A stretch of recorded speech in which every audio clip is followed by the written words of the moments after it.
నమస్తే. సామాన్యుడి చేతిలో సామాజిక అస్త్రం నెంబర్ 1 న్యూస్‌కి స్వాగతం. నేను రవీంద్ర. ముందుగా మాకు సపోర్ట్ చేస్తున్నటువంటి ప్రతి ఒక్కరికి ప్రత్యేకమైనటువంటి ధన్యవాదాలు నెంబర్ 1 న్యూస్ తరపున.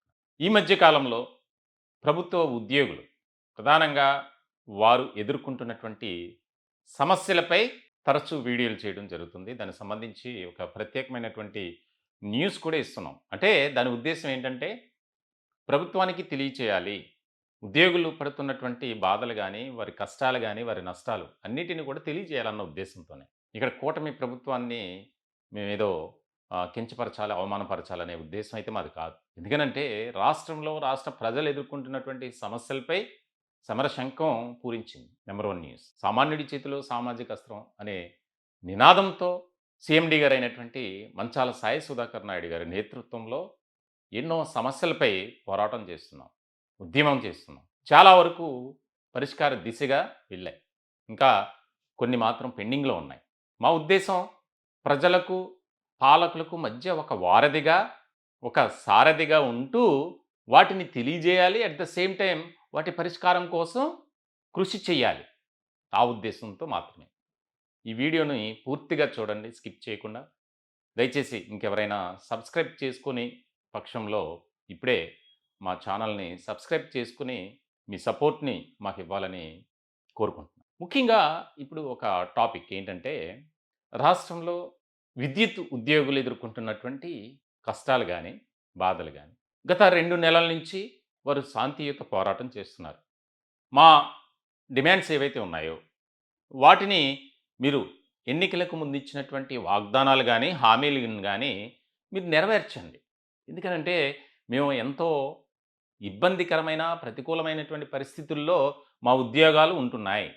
ఎందుకనంటే, ఒక లైన్‌మెన్ లేకపోతే అతని కింద పనిచేస్తున్నటువంటి వారు ఏదైనా సమస్యొచ్చినప్పుడు విద్యుత్ సరఫరాలో వారు హుటాహుటిన ఒక ఏదైనా దేశానికి సంబంధించి ఒక యుద్ధం వస్తే సైనికుడు ఏ విధంగా సిద్ధంగా ఉంటారో, అలాగే వీరి యొక్క పాత్ర కూడా అలాగే ఉంటుంది. అవునా? అనిపించొచ్చు. కానీ వారు చేసేటువంటి సర్వీస్ ఏదైతే ఉందో చాలా ఎక్కువ. అలా కొన్ని విభాగాలున్నాయి. మెడికల్ కానీ, పోలీస్ కానీ, ఇట్లా చాలా రవాణా రంగానికి సంబంధించి గాని, ఎంతో వారు ప్రాణాలకు తెగించి సేవలు చేస్తుంటారు. మరి అటువంటి వారి పట్ల ప్రభుత్వం సానుకూలమైనటువంటి ఆలోచన దృక్పథంతో ఒక నిర్ణయం తీసుకోవాలి. గత నెల నుంచి దశల వారీగా విద్యుత్ ఉద్యోగులు ఆందోళన చేస్తున్నారు. మరి ఇలాంటి సందర్భంలో తాజాగా జరిగినటువంటి చర్చలు కూడా మనకు తెలుసు. విద్యుత్ సంస్థల యాజమాన్యంతో జరిగిన చర్చలు సఫలం కాలేదు. అయితే ఇలాంటి తరుణంలో శుక్రవారం మధ్యాహ్నం 3 గంటలకు ప్రారంభమైనటువంటి చర్చలు దఫాలుగా జరిగాయి. కొన్ని సందర్భాల్లో జేఏసీ నేతలు, పవర్ జేఏసీ నేతలు బయటకొచ్చేసారు. ఎందుకనంటే యాజమాన్యానికి సంబంధించినటువంటి ప్రతినిధులు గాని, ఐఏఎస్ అధికారులు గాని, వారితో చర్చలు జరుపుతున్నటువంటి సందర్భంలో కొన్నిటికి ఒప్పుకోకపోవడం వల్ల వారు మనస్తాపంతో బయటకొచ్చారు. మళ్ళీ పిలిచారు.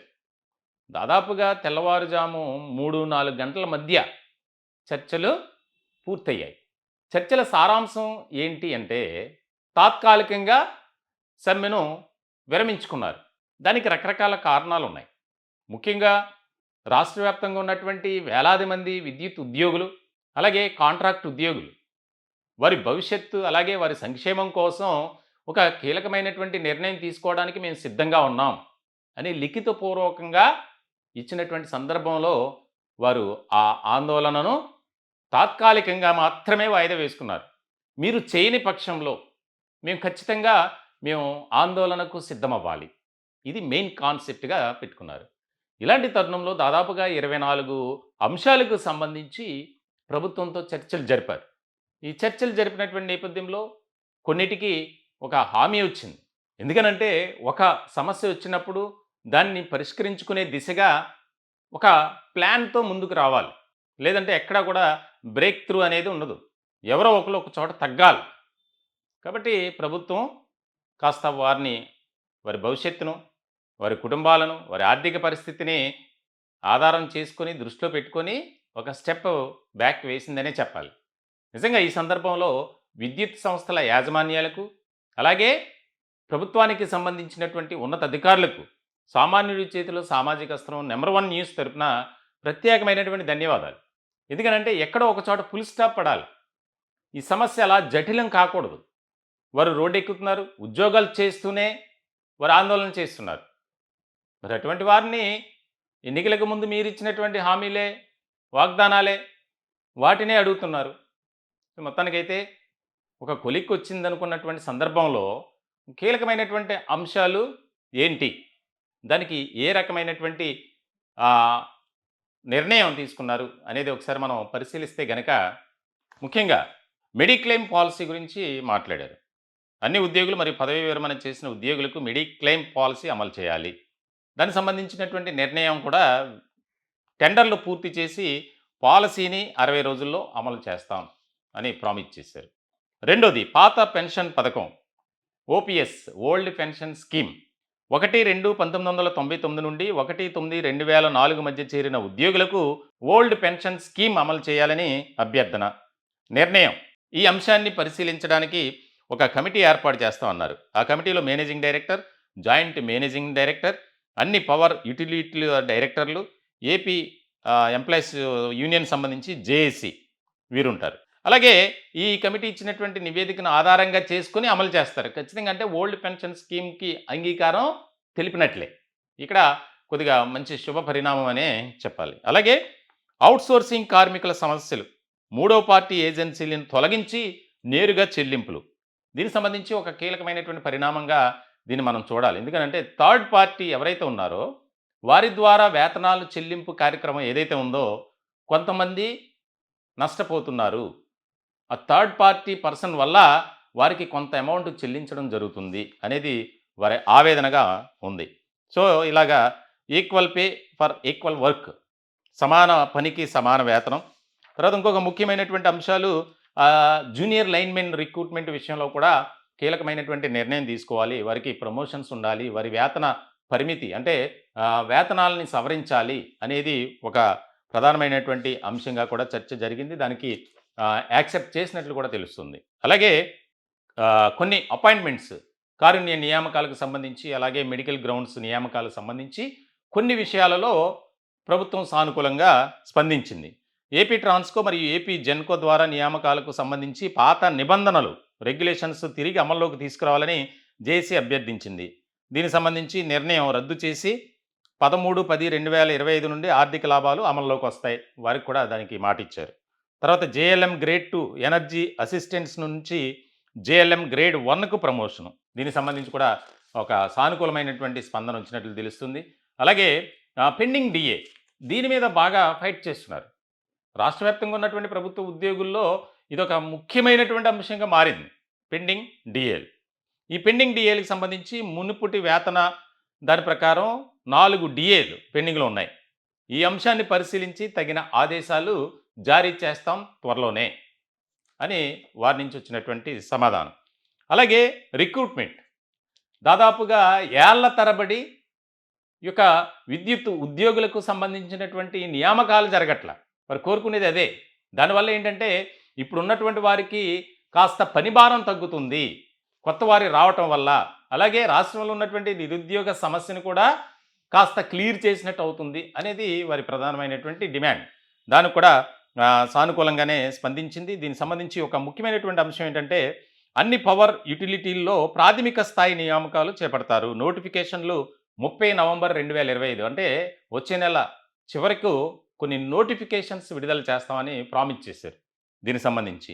అలాగే కారుణ్య నియామకాలకు సంబంధించి ఏజ్ ఫ్యాక్టర్ అనేది ఏజ్ కూడా లిమిట్లోకి తీసుకోవాలి. దానికి సంబంధించి దాన్ని కూడా సానుకూలంగా స్పందించింది. అలాగే పర్సనల్ పే మరియు ఎర్న్డ్ లీవ్ ఎన్కాష్మెంట్ దీనికి సంబంధించి ఒక ముఖ్యమైనటువంటి అంశంగా దీనికి సంబంధించి డిస్కషన్ జరిగింది. అవసరమైన నిర్ణయం త్వరలోనే తీసుకుంటాం అనేది ఒక క్లియర్ కట్ ఇండికేషన్ అయితే ఇచ్చారు. అలాగే గ్రాడ్యుయేట్స్ జేఈ వారిని ఏఈగా ప్రమోషన్ చేయాలి.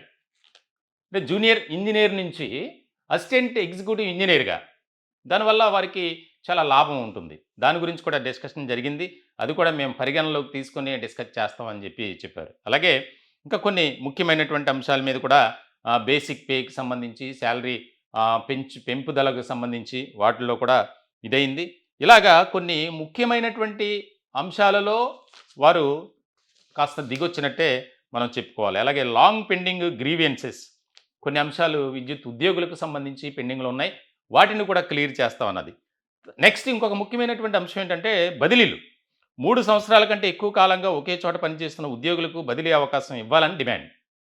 సాధారణంగా విద్యుత్ ఉద్యోగుల్లో బదిలీలనేది ప్రక్రియ జరగట్లేదట. దానికి సంబంధించి కూడా డిస్కషన్ నడిచింది. అది మేము యాక్సెప్ట్ చేస్తున్నాం అన్నారు.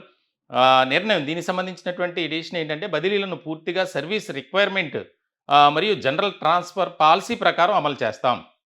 ఈ సూచనను ప్రాతిపదికన తీసుకొని ఇంపార్టెంట్‌గా మేము చేస్తామని మాటిచ్చారు. అలాగే ఓల్డ్ సర్వీస్ కౌంటింగ్ పాత సర్వీస్ ఒక ఉద్యోగి చేసినటువంటి దాన్ని కూడా ప్రయారిటీగా తీసుకొని పరిగణలోకి తీసుకొని దానికి సంబంధించి వారికి కాస్త బెనిఫిట్స్ కలిగించే విధంగా ఇట్లా కొన్ని ముఖ్యమైనటువంటి అంశం ఎలవెన్స్‌లు హెచ్ఆర్ఏ గానీ, అట్లాగే సైక్లోన్ ఇట్లాగా ట్రావెలింగ్ ఎలవెన్స్‌లు గానీ, ఇయన్నీ కొన్ని షిఫ్ట్ ఎలవెన్స్‌లు, యూనిఫార్మ్ అండ్ వాషింగ్ ఎలవెన్స్‌లు, medical reimbursement, AP power sector federation office space ఇవన్నీ కూడా వారు కోరుకున్నారు. ఎందుకనంటే ఇందులో ఎక్కడా కూడా గొంతెమ్మ కోరికలు కోరినటువంటి సందర్భం లేదు. ఏదైతే ఎన్నికలకు ముందు విద్యుత్ ఉద్యోగులను కలిసినటువంటి కూటమి నేతలు ఇచ్చినటువంటి హామీలు గానీ, వాగ్దానాలు గానీ వాటినే మీరు నెరవేర్చండి. ప్రభుత్వానికి పూర్తి స్థాయిలో మేము సపోర్ట్ చేస్తాం అని చెప్పారు. దానికి సంబంధించి కూడా అన్నీ కూడా దాదాపుగా ఒప్పుకున్నట్లు తెలుస్తుంది. ఒక కాంట్రాక్ట్ ఎంప్లాయీస్ సంబంధించి మాత్రమే క్లారిటీ లేదు. దానికి సంబంధించి మరి మంచి జరగాలని మనం కోరుకుందాం. దీనికి సంబంధించి 24 అంశాలకు సంబంధించి జరిగినటువంటి చర్చ సఫలమైంది. దాంట్లో కీలకమైనటువంటి నిర్ణయాలు తీసుకున్నారు. ఫైనల్‌గా ఏంటంటే మినిట్స్ దాంట్లో స్ట్రైక్ కాల్ విత్‌డ్రాల్ నిర్ణయం పై అన్ని నిర్ణయాలు లిఖితపూర్వకంగా జారీ చేయబడ్డందున ఏపీ ఎస్పీ జేఏసీ ఇచ్చిన అనిశ్చిత సమ్మె నోటీస్ ఉపసంహరించబడింది. మీటింగ్ కన్క్లూజన్ సమావేశం చివరిలో జేఏసీ నాయకులు మేనేజ్మెంట్కి ధన్యవాదాలు తెలిపారు. CMD directors, HRD and finance విభాగాలు, ఏపీ ఎస్పీడీసీఎల్ మరియు ఇతర యుటిలిటీలు ప్రతినిధులు పాల్గొన్నారు. అన్ని అంశాలపై సమ్మతితో సమావేశం ముగిసింది. ఇది ముఖ్యమైనటువంటి అజెండాగా వారు జరిగినటువంటి చర్చకు సంబంధించినటువంటి సమాచారం. ఏదేమైనా సరే కూటమి ప్రభుత్వానికి మేము ధన్యవాదాలు తెలుపుతున్నాం. విద్యుత్ ఉద్యోగుల తరపున ఇంకా చాలా పెండింగ్లో ఉన్నటువంటి సమస్యలను త్వరితగతిన మీరు పరిష్కరించాలి.